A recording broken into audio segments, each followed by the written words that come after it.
The idea that any type of wisdom, a religion, a philosophy should upgrade should be abundantly clear to us now. And that's why at TCB we use this 2026.1, the version that we're talking about, or at least the year, because these ideas are going to change. Now, some people think, oh, that's a problem because truth is never changing. It's immutable.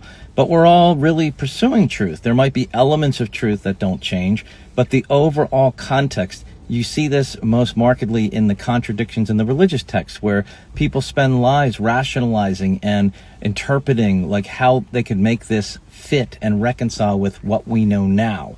So we mostly don't know. Science mostly doesn't even know what the universe is made of. They call it dark energy and dark matter. That's 95% of the universe. That's only theoretical. We don't even understand what it is or how to measure it.